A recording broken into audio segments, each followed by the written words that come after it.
Space, the final frontier.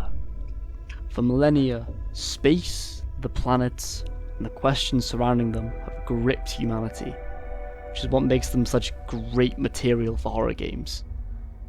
Routine is a survival horror game that explores the setting in a new and refreshing way. The game takes place in an alternate version of the 1990s, where space travel has basically become commercial and holiday resorts such as Union Plaza can exist on the moon. Routine has had a rough development, to say the least, with the game being announced all the way back in 2012 and releasing in 2025, over a 13-year time gap. The game was plagued with multiple delays due to financial constraints and continuous technical overhauls, as the developers were never satisfied with the game's systems nor the limitations of the engine they were using. Eventually, after Raw Fury decided to pick up the game's publisher, Routine was finally released, and look at this. Jesus. Yes. This game looks great, even by 2025 standards. Imagine if it had released in 2016. It looks way better than many big titles of the time, like Uncharted 4, Forza Horizon 3, or even The Witcher 3, although that does look a little bit dated now. What I'm trying to say is, it's incredible this game exists at all, but I'm glad it does. Good portion of the extra development time clearly went into the design of the space station, with some really smart level and enemy design. There are even some gameplay elements that feel unique and fresh, while lending themselves nicely to a survival horror game. For these reasons, I want to do a deep dive into what I think makes Routine such a unique and immersive horror game. Routine begins as you awaken in a small isolation room. After completing the introduction by just doing classic tutorial stuff and going down the hallway, the game gives you a vital tool that will be utilised throughout the entire game. This is the Cosmonaut Assistant Tool, or the CAT for short. Now, I'm a little bit embarrassed to admit that on my first playthrough I completely missed it, and was therefore running around confused for like 15 minutes.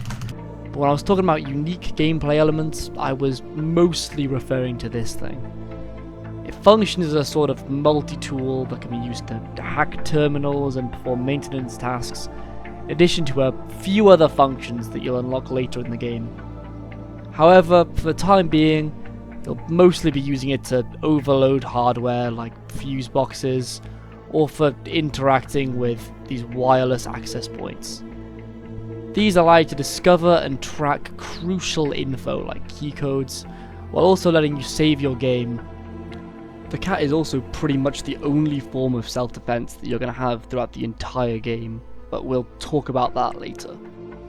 What really makes this thing unique though is how you use its functions. By pressing R, you can physically interact with the CAT by clicking on its mechanical parts, which is how you'll access its modules. Unlike other games which would probably have you press a key or something, or use like a weapon wheel, you'll have to inspect the CAT manually in order to activate it. This feels a bit clunky, but in a good way, as this style of interaction makes the CAT feel like a real piece of equipment. Now, the first thing you'll actually use the CAT for is to activate an elevator leading to the tram system, where you're given your first objective.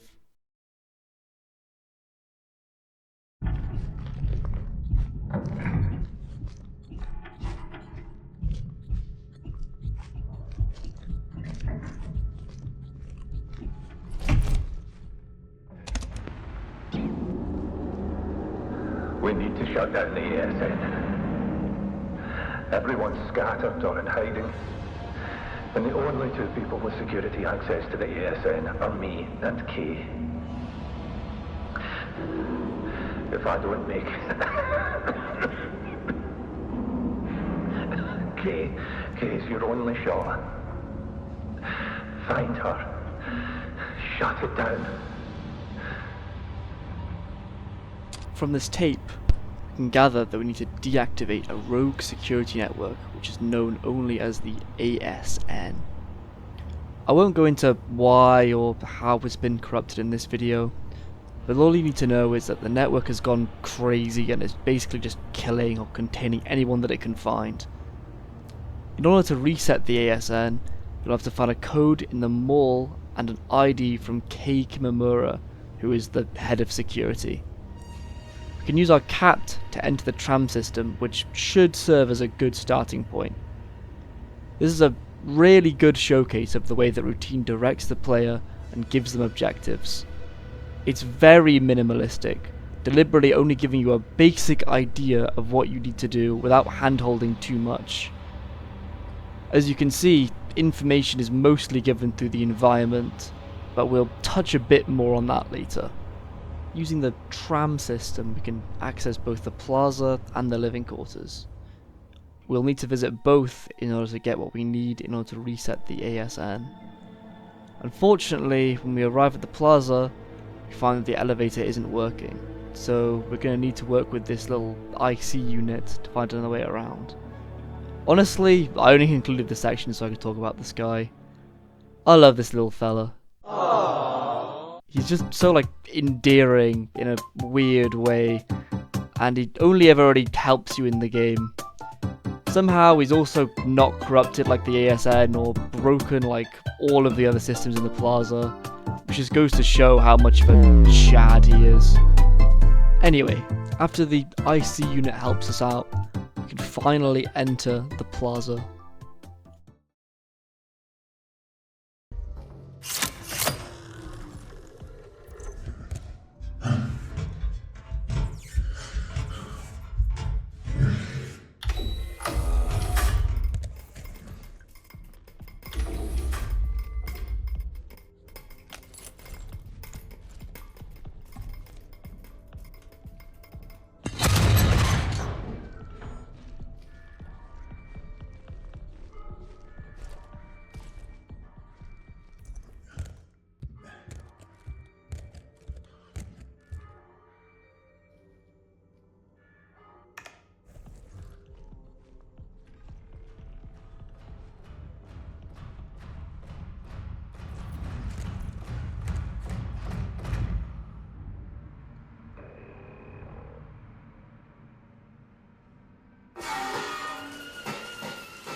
This is the Type 05 assistant robot. Originally Riot bots, these guys were repurposed by the Plaza as assistants to save on costs. Unfortunately, they are under the control of the ASN and so are hostile towards you. Right, I'll tell you what, you fat little... For the first half of the game, which is what I'll be covering in this video, these things will be the main threat that you'll have to face. The Type 05s are constantly patrolling rooms or corridors and will react to any noise or movement from the player. If a Type 05 unit detects you, it will go to your last known location and perform a scan in order to attempt to find where you are. Once found, the Type 05 begins a chase.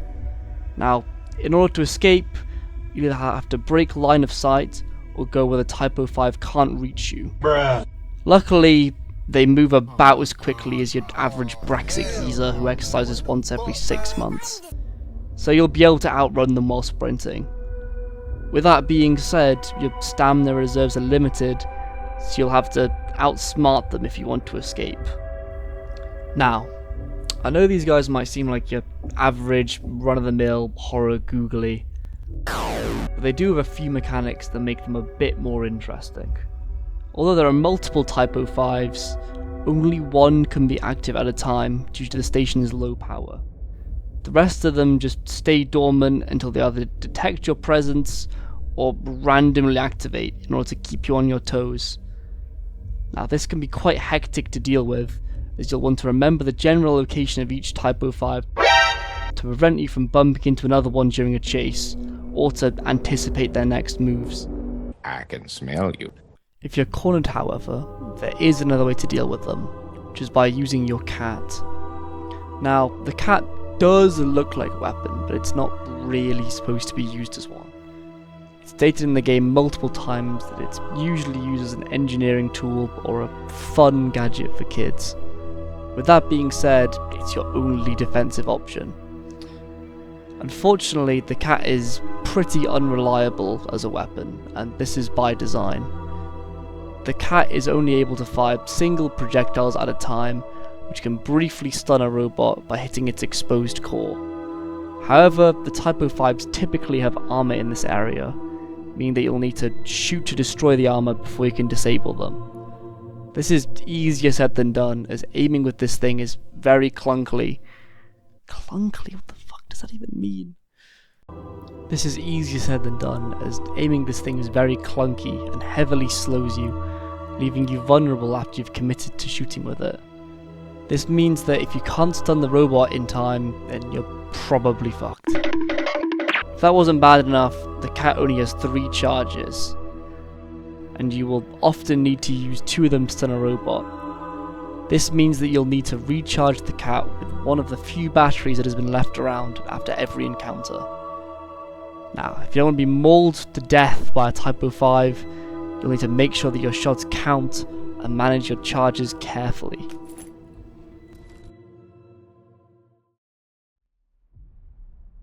Everything about these enemies is designed with immersion as the focus.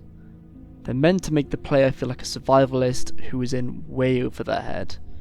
From the very first time they're introduced, the player is meant to feel way out of their depth, being trapped by the ASN and barely managing to hide from the Type 05 unit sent to investigate. Here, the ASN has all the power, and the game really makes you feel it. The sheer number of Type 05s makes the game feel hectic, like the player is constantly on the back foot. Running from one Type 05 just to bump into another one is terrifying and constantly reminds the player how many of these things the ASN can send at you. The ASN itself will even try to lock doors and alert Type 05s to your location in order to slow you down, which shows the level of control over the environment the ASN has. The game does encourage you to use unconventional weapons like the cat to fight back, but as we discussed before, the cat is intentionally clunky, as aiming slows the player drastically to make using it feel more realistic. The battery mechanic also means you can't just spam the cat as a get out of jail free card. All of this really makes it feel like you're surviving against the odds, but just barely, using your limited resources and the environment to outwit something that clearly has far more power than you in this situation.